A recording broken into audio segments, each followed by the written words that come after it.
Hi everybody. I know I'm standing between you guys and lunch, but I really want to, give my best in this session, and I hope that you guys can go back with some implementable things that you can bring back to your team. Okay. So today I'll be touching on social media for agency leaders, but before that, maybe I share with you guys a little of my background. I joined the profession only in 2018 as a mid-career switch. So prior to this, after graduating from university, economics and psychology, nothing to do with like branding, but okay. So after graduating from university, I went into senior police officer route and managed to fulfill my childhood dream. Just now Solomon asked, what's your childhood dream? So mine was a police officer. And since then, I think I'm not that experienced. Well, I have about 6-ish years under my belt in this profession. I've really tried my best to really focus on doing my best by two groups of people, by my clients, and then subsequently as I build a team by my FCs, right? So these are some of the, I guess, like awards and qualification. I only started agency management in 2021. So if you count the number of years, 4 years in agency management, and I was promoted to Financial Services Director in 2025. And my team strength is not big, it's a boutique team. We have 8 FCs, 2 incoming, so 10 FCs, and 3 full-time staff. And why I'm sharing on social media is because social media has really been pivotal to my growth. I know, I stand out here and then you guys don't really see like the awkward introverted part of me, but really if like my introversion score is like 90-ish% introversion. And why am I saying this?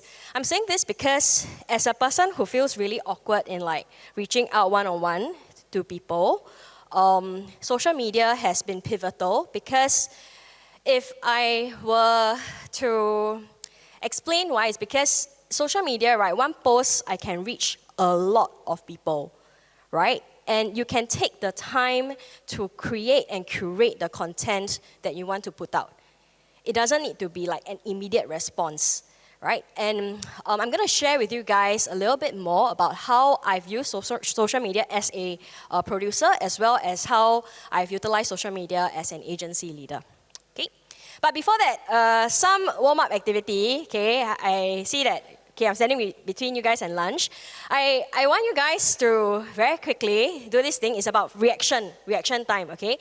And I want you guys to, when I ask you guys to like reach out for something, okay, you touch at something and raise up your hand, okay? So one hand touch at something, one hand raise up your hand. Okay, right now I want you guys to reach out to a pen.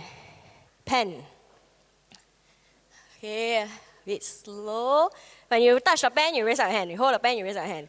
Okay, good. Okay, warm up. Okay, the second one that I want you guys to do is, now put on the pen. Okay, reach out to your phone. Okay, y'all see? Do you guys see how fast your hands raised up when I ask you guys to touch and reach out to your phone? Okay, why am I saying this? Our phones are typically, right, no more than 3 seconds away from us. Okay, we spend, if you track the amount of time that you spend on your phone, you'll be surprised. Okay, a lot of us spend, if I'm not wrong, average about 6 to 8 hours a day on the phone, which means that 6 to 8 hours of attention is in the phone, is in the device. And if you're not there, capturing that attention, then we are pretty much secret agents. Okay, so I hope my presentation will give you guys the inspiration, okay, and the systems to help your team to get started with branding. Okay. So this is the agenda, and let's go to the first one. Social media is really a subset of branding. When we talk about branding, we need to figure out the bigger picture first before we amplify it on social media. Okay, so once again, social media is a subset of branding. We need to first figure out the brand first, then we go into social media. So, as an example, how many of y'all attended AMTC? I mean FSMA, all here FSMA, right? Okay. How many of y'all attended AMTC? Okay, good. Quite a fair bit. What's the first thing that we had to write? Then my trainer there, yeah, very painful AMTC. Okay, the first thing we had to write is describe your agency's or team's culture, right? And unknowingly, that is already creating your branding. What is your agency or team's motto? Okay, so this is my team's branding. We chose certain colors. We chose a certain motto because we wanted to very easily communicate what is it that we value to our clients and to our candidates, right? So, this is as an example. So, as an example, our motto is give first, do more, be better. 6 words, super easy to communicate. And it drives it's able to communicate my entire team culture. Okay, why? Give first. As an advisor, you give first to your clients. You give the value to your clients first. I'm not asking anything for return. My point to go to the appointment is just to give you all the value I can. Mr. and Mr. Prospect, if you feel that the value is sufficient, then you decide whether or not to plan for me. Okay? And this give first helps my clients understand that their advisors are there with their interest first, but it also helps my financial consultants understand that I don't need to be afraid of prospecting reluctance because I'm not there to take anything. I'm there to give you all the value, then you decide, right? Give first. Do more, basically, do more than what is expected, okay? Ensure that you always over-deliver, and be better simply, when people buy from advisors, they buy from you first, as a human being first. What are your core values, right? And we want to build a team of advisors whose culture, work ethics, values I can be very proud of. So this is our larger branding, kind of like underlying branding tone whenever we do social media or offline branding, okay? So how do we actually come up with this branding? And more importantly, how do we make it stick with our team? Because oftentimes, right, the branding is decided by leaders. Your organization name, your mottos, they're all decided by leaders. But does this really translate to them or not? So when it comes to building a brand, right, a lot of times it's having a lot of conversations with your team. As a team, right, what do you think our unique values are? This branding is not top-down, it has to be bottom-up, because then they are proud of it. They have that sense of ownership. And when they do recruitment, when they visit their clients, okay, they understand that this is me, this is from me, right? And that makes a whole world of a difference. It can be the same motto, but your top-down versus your bottom-up approach, the sense of ownership will be very different. Okay? So we had conversations when we first came out as an independent team. What are the values that differentiated us? What are our non-negotiables, right? And our non-negotiables is that we're always there as a human being first, as a friend first, as a person first, before we're there as a consultant, right? What differentiates your team from all the other agency teams? Because when done right, and if you communicate this with your team, a ground-up approach, it creates a strong sense of identity. Second, something as simple, as primary as colors. What are your team colors, right? Colors communicate the team's energy, and it's really an easy way to create consistency in branding. So as you guys can see, for us, it's always yellow and blue. And then when you start doing your MDRT shout-out materials, you start doing any of your branding posts, it's very easy to do because you already have the color figured out, you kind of like have the font figured out, then thereafter it's just replication, okay? So, for example, we chose yellow and blue because used together, it signifies a combination of optimism, loyalty, trust, and energy, and it's the colors that we agreed on as a team, okay? The third is super important, is your brand easily communicated.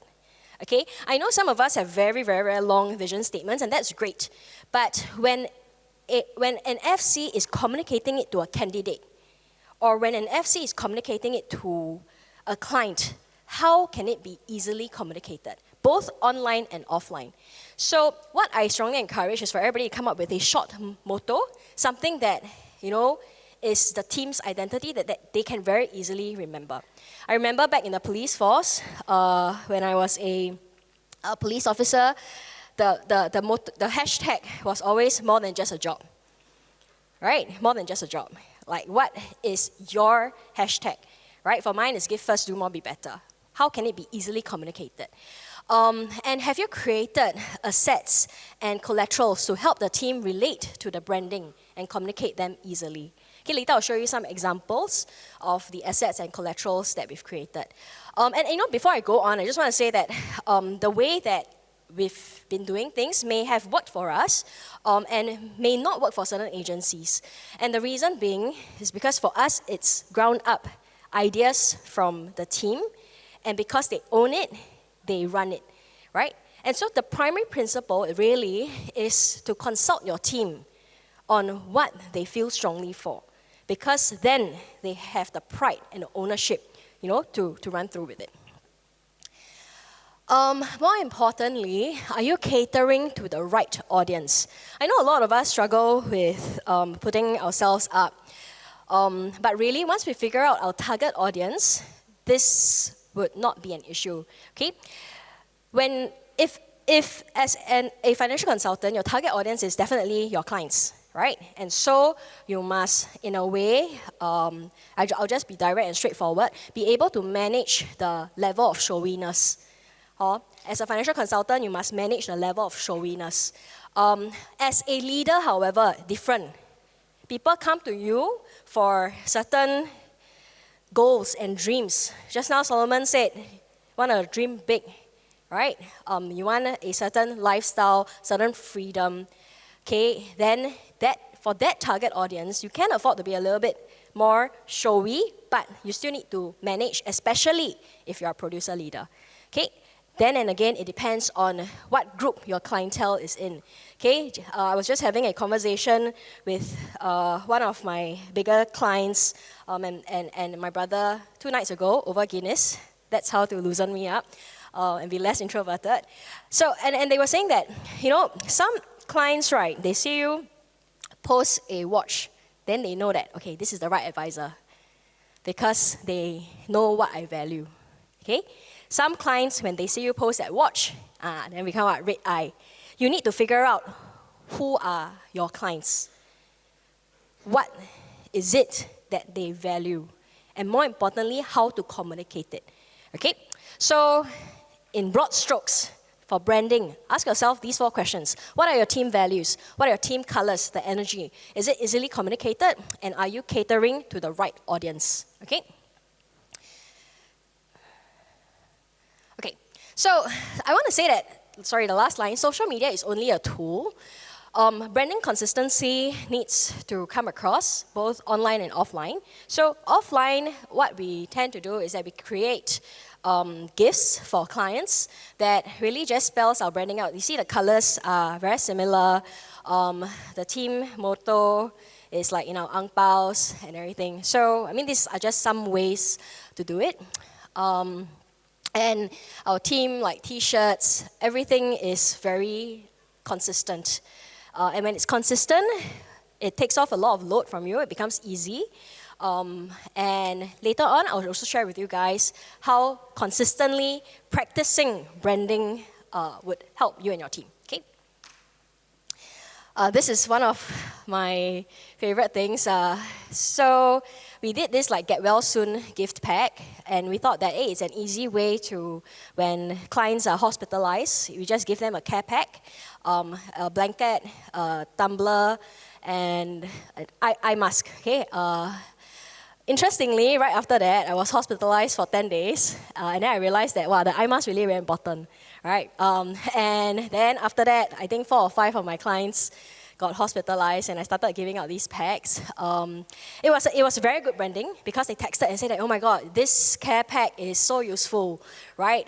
We find it very thoughtful, and it was so useful for us. And this is also one way of doing branding. It's not online, but offline. Does it impact your clients? Because the people who are using it mostly is not the patient. Patient got blanket, okay? Patient got water. The people who are using is the person accompanying the patient. Then that's where you kind of have that brand go to the next of kin, or their friends if they are not already your client. Okay, so Online and offline branding consistency must be there. The gifts must be able to, for me, my ROI, right, really is about whether this gift can impact the people around them as well. So ang pao, can I give and say, wow, very nice, whose is this? It's from my insurance agent, from my financial consultant. So that's the kind of gifts that we try to curate that can actually impact the secondary circle of relationships within our clients. So once again, I want to share that social media acts as an amplifier of your base values and general branding efforts. Okay, you cannot shout out what is not there. So in GIST, if I'm gonna shout out that I do right by my clients, or I update my clients every half a year in investments, and then you post it all the time, but then you have a group of clients that you never update for 4 to 5 years already. Wow. Then that's where the branding, the so-called branding inconsistency is. So you cannot shout out what is not there. Figure out the overall bigger brand first, then start doing your online branding. So before I go into online branding, I first need to convince you guys that social media is amazing. How many of you are already convinced? I don't need to go run through these slides. Okay, how many of you are like on the fence? Really, meh? That important, meh? Okay, yeah, okay, definitely. I want to say that definitely there's lots of benefits in social media, but are there producers or advisors that don't use social media but still are very successful? Have. Confirm have. Okay, my mentors, some of them don't have social media, but they every year COT one. Okay, have. Okay, it's more of as you lead a team. Okay, in the context of leading a team, across all 10 members, how many of them can really benefit from social media? And I would say that, especially in my team demographic, I think all of us are millennials and Gen Zs. Social media is important for this group of advisors. Okay, so reach. Social media has amazing reach. We are in the era of attention and reach, right? Many of us buy leads, we pay money to appear on social media as ads. And in the past, when I first started out, I was a very quiet advisor. Okay, I did everything that my agency leader told me to do. So I did door knocking, roadshow, street prospecting, cold calling, everything. You ask me to do, I do. Okay. And then I started to ask myself, how many doors can I knock in an hour? Okay, when we were doing door knocking, how many doors can I knock in an hour? If I'm lucky, if nobody open the door, then I can knock 20 doors an hour lah. Okay, if somebody entertain me a bit, maybe 5 doors an hour. Have a short conversation. Versus, how many accounts can you reach in an hour when you post it on social media? So the reach is undeniable, and this point I hope I don't have to convince further. Secondly, it's very cost effective. Okay, if we were to view our practice as business, okay, so what I practice with my team is that every month we go through this thing called business assessment, okay, and then we rate ourselves on 5 areas: finance, branding, operations, human resource, or 6 areas: public relations and sales. Okay, because you want to see yourself as a business, right? So every successful business has these 6 departments: finance, branding, operations, HR, okay, public relations and sales. Okay, now every company, their marketing department or their branding department is a cost center to bring in more revenue to the business. So the question back to the advisors is then, if you see your business as a business, what is your marketing department like? Are you willing to spend the money to go and brand yourself? And as our first speaker mentioned, this is a business that you don't need money to start up one. Your branding department don't need money to start up one. So if you do not have sufficient funds, social media is a very cost-effective marketing tool, and you don't have to run ads as long as you understand trends. Okay? More importantly, when we come up as agency leaders, this third-party endorsement idea is very important. Why? Because sometimes it's very hard for FCs to shout out their own achievements. It's really very hard, okay? Because they feel like, wow, imposter syndrome, like, all the Gen Z words come out. Imposter syndrome, don't know how to celebrate myself. And as an FC, I also found it hard. I don't know how to communicate to people that, I achieved this, and it's such a big thing in the profession. Am I actually like bragging if I post it on my own account? But if you have a third-party endorsement, meaning, for example, in Instagram, you can actually post from your agency account and then collaborate with the producer, right? What happens then, it's a third-party endorsement. It makes it easier to shout out their success, right? And there's also this psychological effect of having social proof, right? So this is, some of the benefits of social media. We are quite, okay, first of all, I want to say that very important when it comes to social media, do not care about your follower count, okay? It's not very important. Why I have to say this is because when we start doing social media, then we get depressed, right? Like, how many people like this post? How many people follow me from this post? Honestly, is it important? Yes, to a certain degree, okay? But the real importance over here is in the reach. So if you guys take a look at my agency's Instagram page, right, I think our followers only 200 plus, but the reach, okay, can be 4,000 plus. If you see some of the videos over there, 4,005, 4,004, the reach is the thing that is important, okay? So when you're getting started on social media, once again, don't get too discouraged by follower counts, by who comments, by who likes. Generally, the Singapore population, right, we are quite passive in our social media usage. That means we scroll, right? How many of you like? How many of you comment? But how many of us spend time from, I don't know, for me, from maybe 10 p.m. when I stop working, then I wind down to 11-ish, you scroll social media. We scroll, but we don't engage, right? Okay, but that doesn't mean, as a content creator, it doesn't mean that it's not seen. So your reach is actually super important.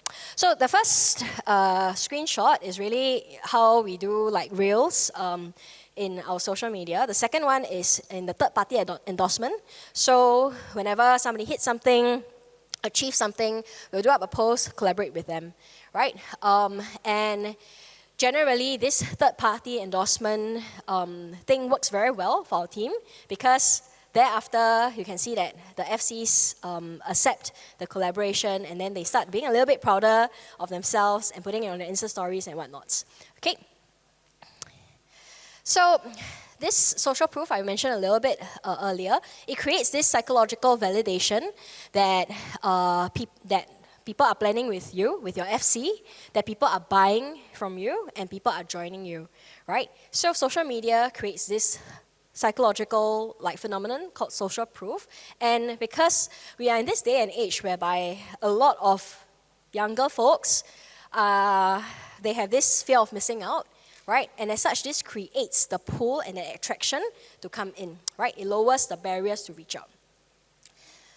I think more importantly, you can utilize social media to help you build credibility, right? So if you are a leader, and we had amazing speakers over here, and you have very good thought leadership, very good life lessons that you want to share with people, you can actually very easily do it, okay, using a phone, record yourself talking, put it in CapCut, let the captions auto-generate, and then post it, right? And when done right, this attracts clients seeking expertise, candidates seeking good leadership, and business partners seeking collaboration. Okay, so as an agency leader, you have 3 groups of people that you need to target. Okay, of course, if you still are a producer, then clients. Second, candidates, right? And third, business partners seeking collaboration that ideally can also turn into your clients, right? And of course, at a later stage, when you have sufficient credibility, you can also consider running ads for lead generation. And we've tried doing that for something as simple as pet insurance, right? I was just putting up a post that pet insurance is important, and then you have, all these leads coming in. Okay, but you need to first establish credibility on your social media platforms. So, this is a way to continuously engage clients. I call this a 3E, okay? The 3 E's of social media. First of all, please make sure that your social media is not all serious posts, okay? Unless you're, going towards the whole thought leadership things, you need to have some entertainment posts, right? Fun posts that shout out the character of the agency team, right? So that, candidates who are looking in, they see that, okay, I can be working hard and I have, some fun. This is the culture of the team. The second type of posts are engagement posts. Engagement posts would be, for example, polls. Okay, you would give festive greetings, giveaway posts, like we're running a giveaway. So the top few people who write testimonials or whatnots will be giving away something, right? So these are engagement posts whereby whereby you're encouraging people to come into your social media to engage them. Okay, and of course, then there must be the enlightening posts that are informative, okay, that add value to the audience. Now, I'm pretty sure that at this point in time, all of you guys may have a thought. Then, what about my financial content? Do I post it? Do I not? Okay, depend on how strict your compliance department is lah. Okay, very straightforward, right? Your compliance department want to get out every single one of your posts, then it's very hard, right? And if your compliance department makes it hard, then you pivot your content to lifestyle posts that are still vaguely related to finance or financial planning, okay, but do not require compliance clearance. Okay, so y'all can see I do think very black and white. Police officer trained. Yeah, so just make sure that you don't get into trouble with compliance, cause not worth it lah. The whole agency team or the whole FC's career gonna buck down just because of the post that they put out that's not compliance approved. Okay, so here are some evidence. I'm pretty sure that if you are also a producer and you've done social media, right, you have a lot of these walk-ins. So the first three are examples of walk-ins, right? I love the first one that, so this is actually a client that I've pursued for some time. Then in the first year that I pursued him, he said that he already has an advisor. Then I think 2 years later, I noticed that he kept looking at my posts. 2 years later, he reached out, and said that already the sister-in-law already recommended someone else, but I wanted to look at the offerings from you. And this is, once again, this person has never liked my post. Never liked my post, okay? Only follow, but never liked, never commented, then suddenly reach out. This second one, quite interesting. Also, kind of we follow each other on social media first, then subsequently he reached out, and then you can see over here, he said that, I would love to sit down with you and get some advice, only if you have the time and no obligations. Wow, shook, right? Because normally we tell our clients, hey, let's do a financial review only if you have the time and no obligations. Now your client tell you back, right? So these are the kind of walk-ins that are converted from social media branding. So when I first started on my career, I asked myself, am I going to spend 3 hours door knocking, or am I going to spend 3 hours crafting and curating content? I decided to spend the 3 hours doing social media instead. And I really think that was quite tremendous, quite a pivotal shift in my business. Okay, and then of course now we are here as agency leaders. So as agency leaders, you can see the last one. This candidate walked in, and I have lost contact with this friend forever. I don't even have her number in my phone. That kind of lost contact, right? But because we are still Facebook friends, she decided to reach out. I'm seriously thinking if what you do now might be something for me. I saw how you took a leap of faith from being a police officer to FC. This reach out was just last year, year end.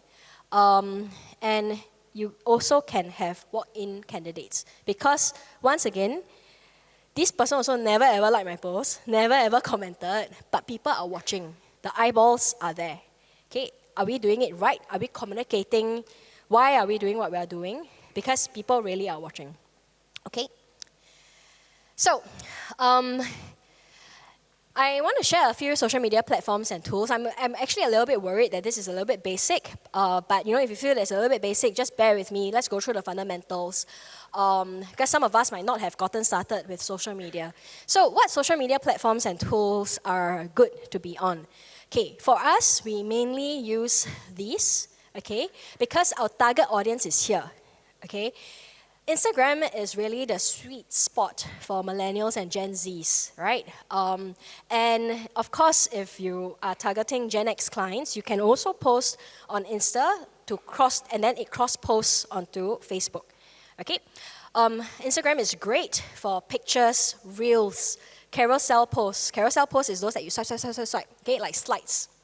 Okay, and currently the algorithm is that you have higher engagement for two things. Number one, IG stories, okay, that's the little circle at the top, right? People scroll through IG stories. Okay, IG stories last about 24 hours each IGS, and currently the engagement levels will be higher for reels, right? Because even if you scroll your own Instagram, you'll notice that you suddenly see videos from people that you're not following.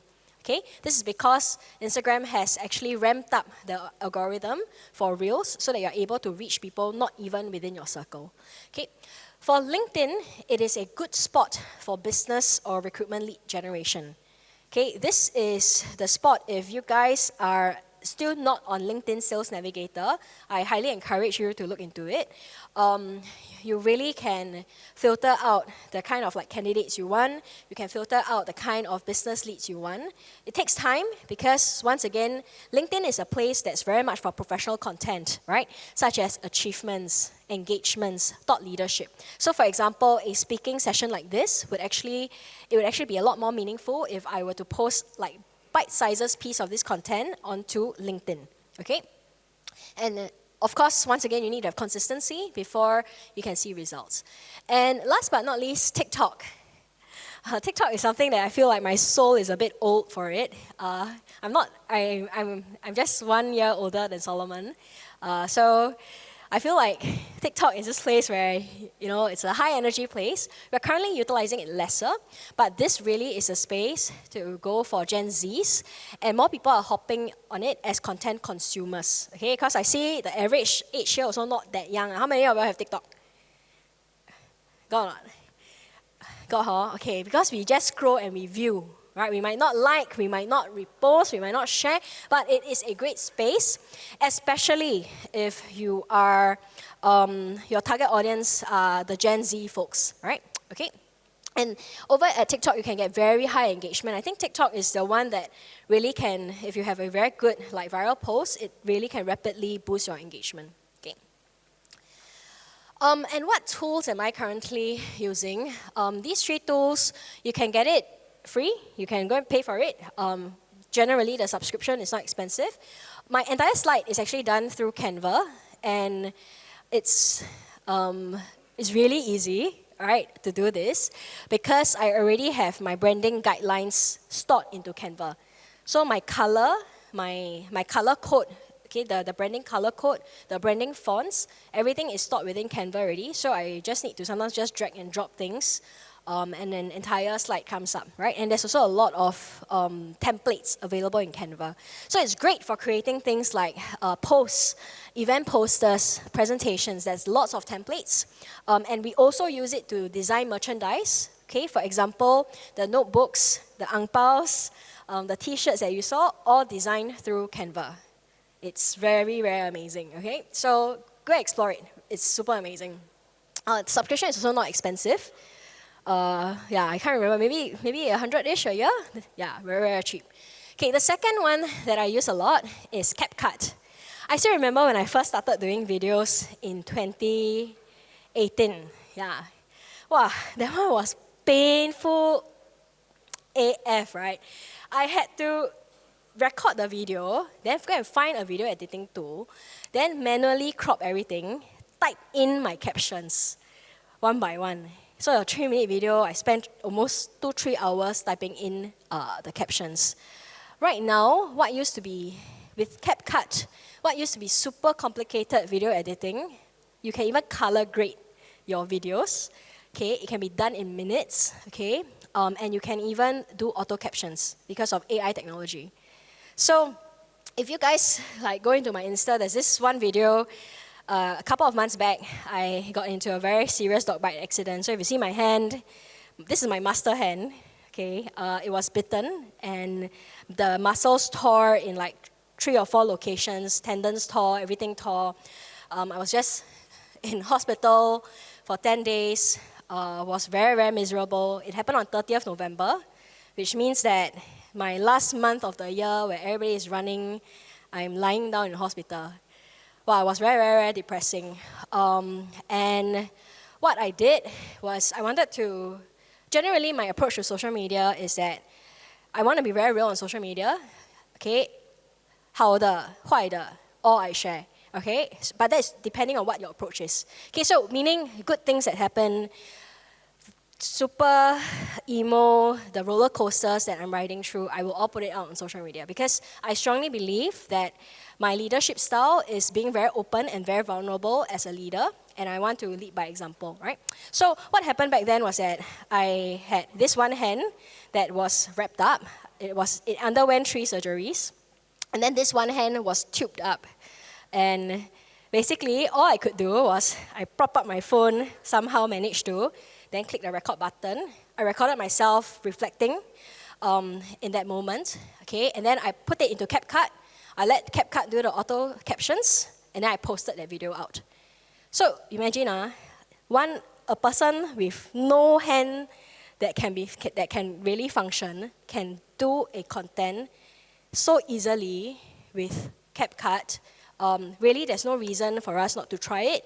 The maybe only reason is that we are scared, we're afraid of what the interactions might be. Okay, and last but not least, you can use Gemini or ChatGPT, your AI tools.